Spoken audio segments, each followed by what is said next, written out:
लाहौर के लाहौर के निजी कॉलेज में मुबैयन ज़्यादती का मामला।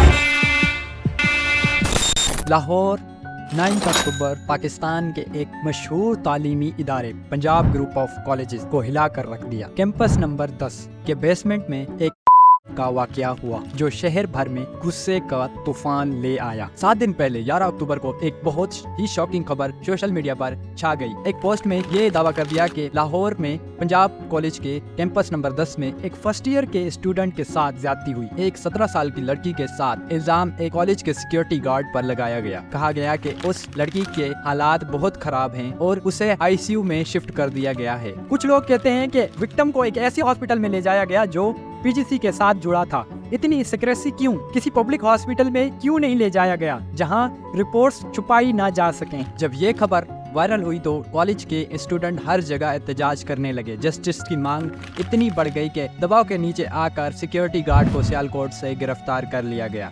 वहाँ ये भी कहा गया कि एक वैन ड्राइवर भी इस वाक़े में शामिल था, लेकिन वो अब तक पकड़ा नहीं गया। ये बात इतनी आगे बढ़ गई कि कॉलेज की रजिस्ट्रेशन कैंसिल कर दी गई। लेकिन फिर इस कहानी में एक ट्विस्ट आ गया। पंजाब कॉलेज ने इस वाक़े का बिल्कुल इनकार कर दिया और पुलिस ने भी कहा कि ऐसी कोई बात नहीं हुई है। लाहौर पुलिस ने तो ये तक कह दिया कि ये सब झूठी खबर है और जो लोग इसको फैला रहे हैं उनके खिलाफ एक्शन लिया जाएगा। इसका कहना था कि ये कॉलेज की रेपुटेशन को खराब करने के लिए किया जा रहा है। अगर कोई वाकया हुआ ही नहीं है तो गार्ड को अरेस्ट क्यों किया गया? अगर कुछ नहीं हुआ तो मल्टीपल आई विटनेस ने क्यों कहा कि उन्होंने विक्टिम को एम्बुलेंस में जाते हुए देखा? और सबसे अजीब बात यह कि सीसीटीवी कैमरास बेसमेंट से अचानक गायब क्यों हुए? लेकिन अजीब बात ये थी कि जब पुलिस ने इस वाक़े को झूठा करार दिया था तो तब पंजाब के एक minister of education Rana Sikandar Hayat ने कंफर्म किया कि कॉलेज की रजिस्ट्रेशन वाकई ही सस्पेंड कर दी गई थी।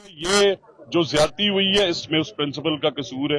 वो उन जालिमों को निकालती जिन्होंने ये जुल्म किया है तो शायद ये स्प्रिंग अप ना होता। उन्होंने ये भी कहा कि प्रिंसिपल ने सबूतों वाली वीडियोस एविडेंस डिलीट कर दी थी। अगर कुछ नहीं हुआ होता तो एक मिनिस्टर ऐसे क्यों कह रहे थे? स्टूडेंट ने ये तस्लीम कर लिया था कि ये झूठा वाकया नहीं है। उनके लिए ये वाकया हकीकत था। अब ऐसे लग रहा था कि इसको छुपाने की कोशिश की जा रही है और विक्टिम उसके घर वालों की खामोशी बहुत कुछ कहती है। लेकिन ये खामोशी ईमान की है या फिर डर की? प्रोटेस्ट और ज्यादा शदीद हो गए और जब स्टूडेंट ने इंसाफ मांग रहे थे तो पुलिस ने जवाब दिया आंसर के साथ नहीं बल्कि ताकत के साथ। 27 से ज्यादा स्टूडेंट जख्मी हुए, कई गिरफ्तार हुए। लेकिन सवाल ये है आखिर क्यों? वो क्या छुपा रहे हैं? अगर ये कोई गलतफहमी थी तो इतनी शिद्दत से क्रैकडाउन क्यों? स्टूडेंट को सस्पेंड करने की धमकियां क्यों दी गई? ये साइलेंस क्यों? जितना गहरा जाओ उतना ज्यादा ये केस उलझाता जाता है। पीजीसी का फाउंडर मियां आमिर महमूद एक ऐसे आदमी जिनका ताल्लुक सियासती